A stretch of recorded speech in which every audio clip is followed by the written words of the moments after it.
میں بہت ہی احترام کے ساتھ حضرت مولانا سید محمود مدنی جنرل سیکریٹری جمعیت علماء ہند سے گزارش کروں گا تشریف لائیں اور اپنے خیالات کا اظہار فرمائیں۔ الحمد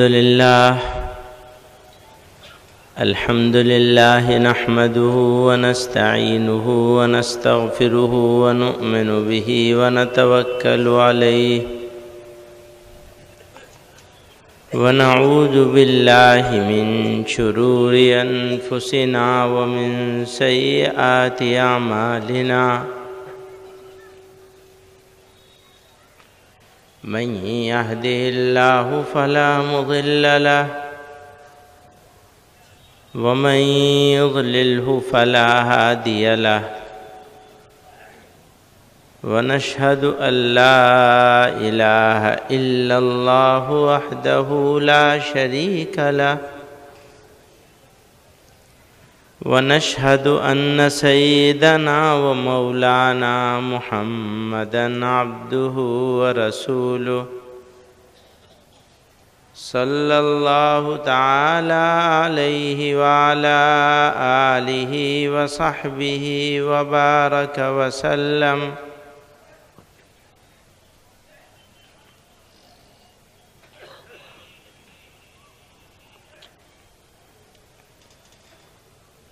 حضرات علماء کرام، طلباء عزیز اور حاضرین جلسہ،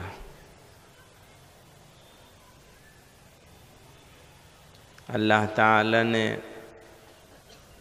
اپنی بے شمار مخلوقات میں ہم کو انسان اشرف المخلوقات بنا کر پیدا کیا،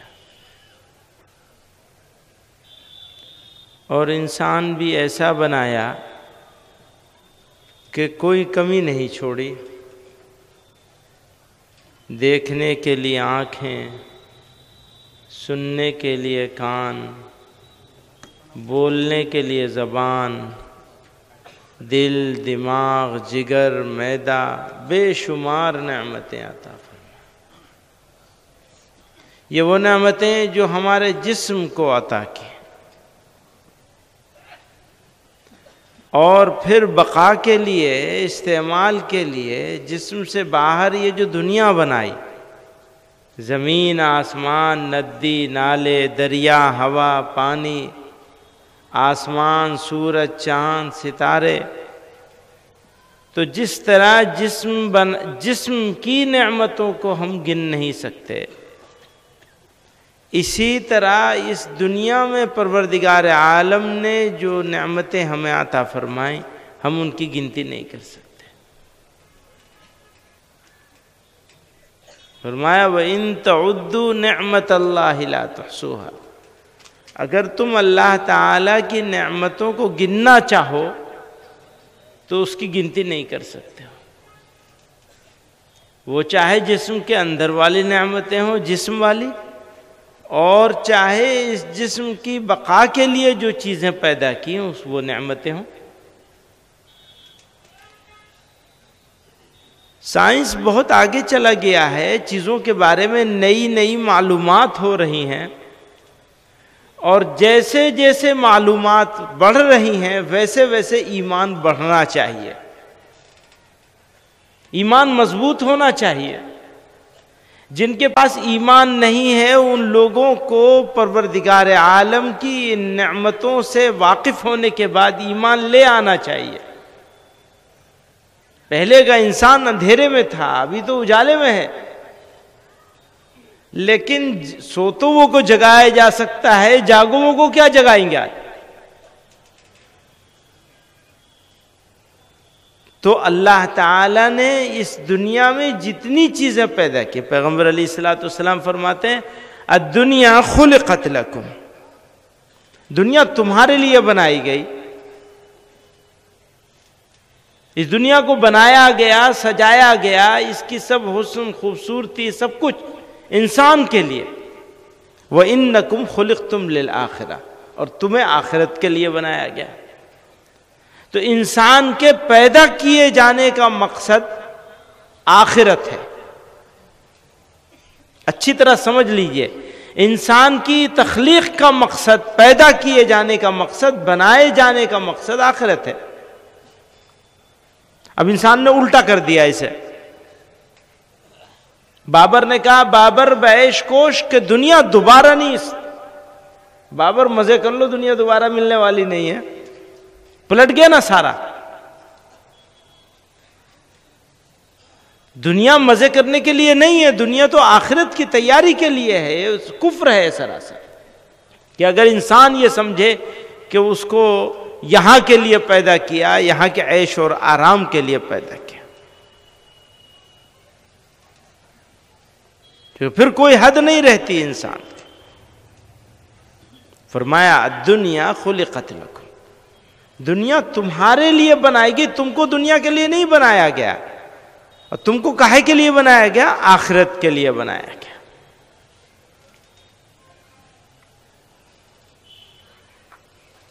اب ایمان الحمدللہ اللہ تعالی نے انسان بھی بنایا، ٹھیک ٹھاک بھی بنایا، اور ایمان بھی عطا کر دیا۔ نعمتوں کی تکمیل کر دی ایمان عطا کر کے، کہ کوئی انسان ہو اور ایمان سے محروم رہ جائے تو اس انسان کے انسان ہونے کا فائدہ نہیں بلکہ نقصان ہو گیا۔ انسان کے انسان ہونے کا فائدہ تبھی ہے جب زندگی ایمان پر گزرے اور موت بھی ایمان پر آ جائے۔ اگر ایمان پر موت آ گئی، کامیاب ہو گیا۔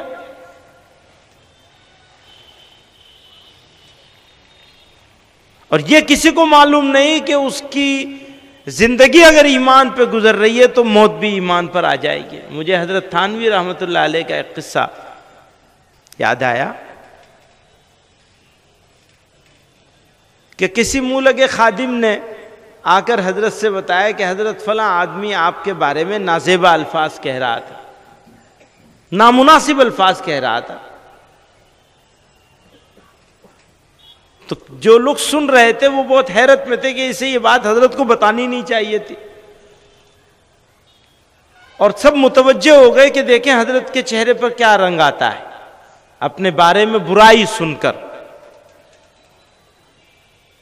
کہنے والے کہتے ہیں حضرت کے چہرے مبارک پر کوئی فرق نہیں تھا، پہلے کی گفتگو میں، پہلے کی حالت میں، اور یہ برائی کی بات سننے کے بعد کی حالت، کوئی فرق نہیں تھا، ویسے ہی اطمینان سے بیٹھے رہے۔ اور جواب میں فرمایا بھائی اگر ایمان پر خاتمہ ہو گیا تو اس کی بات غلط ہو جائے گی،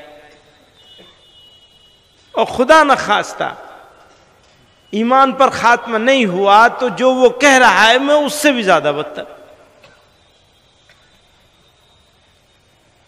تو میرے بھائیوں بزرگوں، اللہ تعالی نے اپنے فضل سے بغیر مانگے، بغیر کوشش کے، بغیر جد و جہد کے ہم کو ایمان عطا فرمایا۔ دنیا میں ہم سے زیادہ عقل والے لوگ موجود ہیں، زیادہ قابل لوگ موجود ہیں، زیادہ صلاحیت والے لوگ موجود ہیں، پر اللہ تعالی نے ہم کو منتخب کر لیا کہ ہاں ہم ان کو انسان بھی بنائیں گے، ٹھیک ٹھاک بھی بنائیں گے، عقل والا بھی بنائیں گے، اور ایمان بھی عطا کریں گے، اپنے محبوب صلی اللہ علیہ وسلم کا امتی بنائیں گے۔ اب سوال یہ پیدا ہوتا ہے کہ یہ ایمان ہم کو مل گیا، موت اس ایمان پر کیسے آ جائے گی؟ آ جائے تو کامیاب، نہ آئے تو ناکام، اور وہ ناکامی ایسی جس کا کوئی ہم جس کو ٹھیک کرنے کے لیے کچھ کر نہیں سکتے۔ وہ تو حسرت کا دن ہوگا نا، وہاں پہنچنے کے بعد لوگ حسرت کریں گے۔ جو ایمان کے بغیر اس دنیا سے چلے گئے وہ یہ حسرت ہوگی کہ کاش ہم ایمان لے آئے ہوتے، اور جو ایمان والے ہوں گے وہ اس بات پر حسرت اور افسوس کریں گے کہ کاش ہم نے اور اچھائی کر لی ہوتی، اتنا انعام ملنے والا ہم نے تو سوچا بھی نہیں تھا۔ تو اللہ تعالی نے اپنے فضل سے یہ ایمان عطا فرمایا، بغیر مانگے، بغیر کوشش، بغیر جد و جہد اور قربانی کے۔ اب موت اس ایمان پر آ جائے، یعنی موت تک یہ ایمان ہمارے ساتھ چلا جائے۔ حضرت شیخ عبد القادر جیلانی رحمۃ اللہ علیہ سے کسی نے پوچھا، حضرت کہاں ہر وقت اسی میں ذکر اذکار میں مجلسوں میں آپ لگے رہتے ہیں، بس کوئی اور کام ہی نہیں ہے آپ کو، اس کا مقصد کیا ہے؟ حضرت نے فرمایا اس کا مقصد بس ایک ہے، ایمان پر خاتمہ ہو جائے۔ ساری کوشش اور جد و جہد کا ایک ہی تقاضا، ایک ہی امید ہے بس، کہ کسی طرح سے جب مرے تو اللہ کا نام لیتے ہوئے دنیا سے جائے۔ اتنی بڑی شخصیت، اور ایک آرزو ہے بس دل میں کہ ایمان پر خاتمہ ہو جائے۔ ہمارے حضرت رحمۃ اللہ علیہ فرمایا کرتے تھے، بھائی ایمان تو پیڑ کی طرح ہے، اس میں کھاد دو گے، پانی دو گے، اس کا دھیان رکھو گے، یہ تمہیں پھل دے گا، چھوڑ دو گے سوکھ جائے گا، سوکھنے کا خطرہ ہو جائے گا۔ پھر فرماتے تھے بھائی ایمان کے پیڑ کا پانی، اس کی کھاد عمل ہے، ایمان کے تقاضوں کو پورا کرنا ہے۔ ایک انسان ایمان کے تقاضوں کو پورا کرتا رہے گا تو اللہ تعالیٰ اس کے ایمان کی حفاظت کا فیصلہ فرما دے گا۔ ایمان کے تقاضوں کو پورا کیسے کیا جائے گا؟ وہ ہے رسول اللہ صلی اللہ علیہ وسلم کی سنتوں کو مضبوطی سے پکڑ کے۔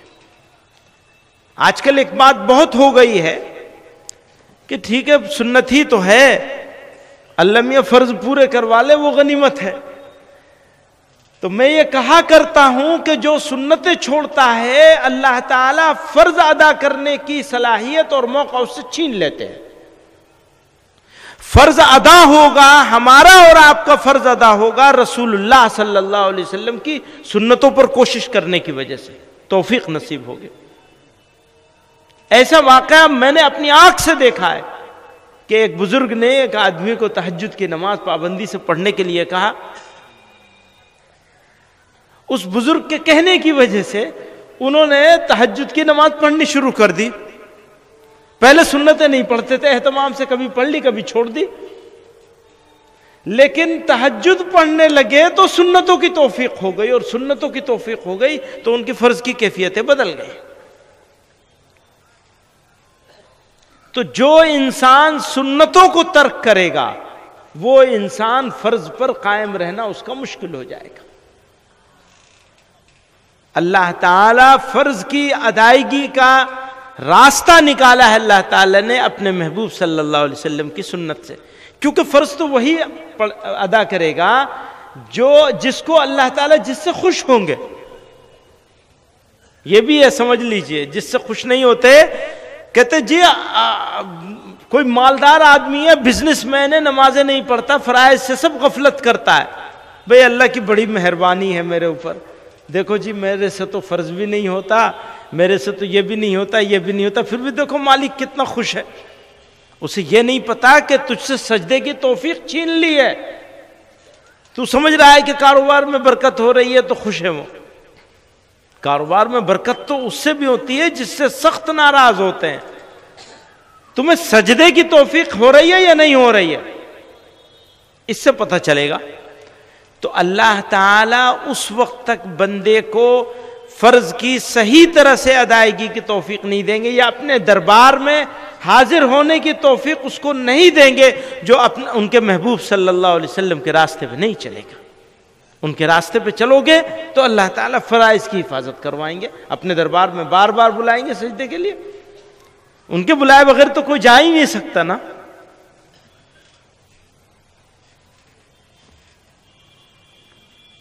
بزرگ کا قصہ ہے،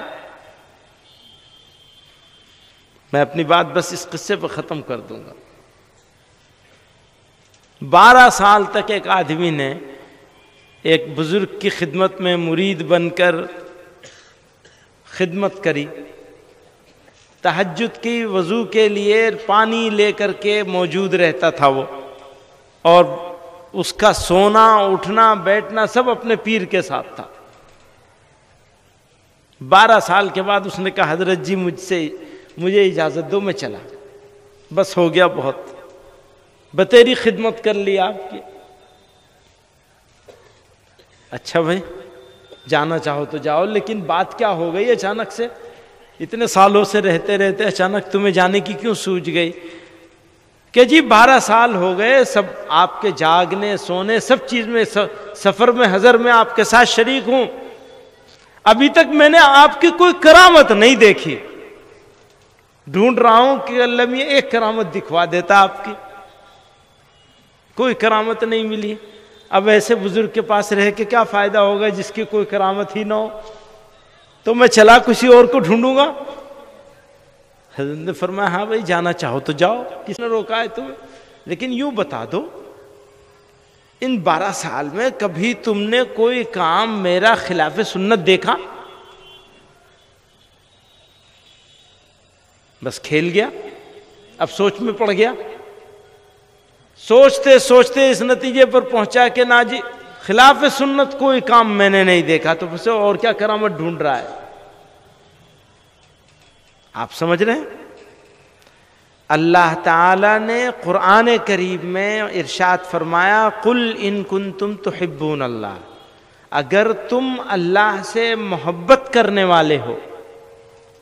اس کا مطلب یہ کہ جو اللہ سے محبت کرنے والا نہیں اس کو الگ کر دیا۔ اگر تم اللہ سے محبت کرنے والے ہو یا محبت کا دعویٰ کرنے والے ہو، اپنے محبوب صلی اللہ علیہ وسلم سے فرما رہے کہ آپ کہہ دیجئے، اناؤنس کر دیجئے، ڈکلیئر کر دیجئے، بتا دیجئے کہ اگر تم اللہ سے محبت کرنے والے ہو تم میری اتباع کرو۔ ہر چیز کی پہچان ہوتی ہے، سردی کی پہچان ہوتی ہے، گرمی کی پہچان ہوتی ہے، سونے کی ہوتی ہے، چاندی کی ہوتی ہے، پیتل کی ہوتی ہے، لوہے کی ہوتی ہے۔ کسی کو ہاتھ لگانے سے پہچانتے ہیں، کسی چیز کو سونگھنے سے پہچانتے ہیں، کسی چیز کو اٹھانے سے پہچانتے ہیں، کسی چیز کو دیکھنے سے پہچانتے ہیں۔ یہی تو ہوتا ہے نا۔ اللہ تعالی کی محبت کی پہچان اور علامت متعین کر دی کہ اللہ کے محبوب صلی اللہ علیہ وسلم کے راستے پہ چلیں۔ قل ان کنتم تحبون اللہ فاتبعونی، تو میری اتباع کرو۔ آپ اللہ تعالیٰ قرآن میں کہہ رہے ہیں اور اپنے محبوب صلی اللہ علیہ وسلم کی زبان مبارک سے کہلوا رہے ہیں۔ کیا شاندار انداز ہے، اسلوب ہے۔ آپ کہہ دیجئے، انہیں بتا دیجئے کہ اگر تم اللہ سے محبت کرتے ہو تو میرے راستے پر چلو، میری اتباع کرو۔ انعام کیا ملے گا؟ یحببکم اللہ۔ ابھی تک تو تم ہی اللہ سے محبت کرتے تھے، اب اللہ بھی تم سے محبت کرنے لگے گا۔ ون وے ٹریفک نہیں رہے گا، ادھر سے محبت ہو رہی ہے تو ادھر سے بھی محبت ہونے لگے گی۔ وَيَغْفِرْ لَكُمْ ذُنُوبَكُمْ، اور تمہارے گناہوں کو معاف کر دیا جائے گا۔ میرے بھائیوں بزرگوں، میں نے بہت پہلے یہاں ایک بات کہی تھی آپ سے، تو ابھی میں نے یہ کہا تھا کہ میں بس آخری قصہ، لیکن بیچ میں ایک بات یاد آ گئی۔ وقت تو میرا پورا ہو گیا مولوی صاحب؟ نہیں ہوا؟ وہ ایسا ہوا کئی سال پہلے میں یہاں آیا تھا تو میں نے کہا تھا کہ انسان بیمار ہو تو ڈاکٹر کے ہاں جاتا ہے، اسپتال جاتا ہے، علاج کرتا ہے، اگر فائدہ ہو جائے تو ٹھیک ہو جاتا ہے، نہیں فائدہ ہو تو زیادہ زیادہ موت آئے گی، بس اور تو کچھ نہیں ہوگا۔ لیکن جسمانی بیماریوں کے نتیجے میں موت سے زیادہ کچھ نہیں ہو سکتا، روحانی بیماریوں کے نتیجے میں ہمیشہ کی ذلت، تکلیف اور مصیبت ہو سکتی ہے، اس کا خطرہ ہے۔ میں نے عرض کیا تھا کہ الحمدللہ یہاں روحانی اسپتال موجود ہے۔ اب وہ معالج تو گیا، اللہ تعالیٰ ان کی بال بال مغفرت فرمائے، ان کے پسماندگان کو، ادارے والوں کو، متعلقین کو، متوسلین کو، سب کے کاموں میں برکت عطا فرمائے، قبولیت عطا فرمائے، اور ہم سب لوگوں کو نعم البدل عطا فرمائے، اور اس ادارے کی، ان کے کاموں کی ان کے طریقوں کی سب کی حفاظت فرمائے۔ وآخر دعوانا ان الحمدللہ رب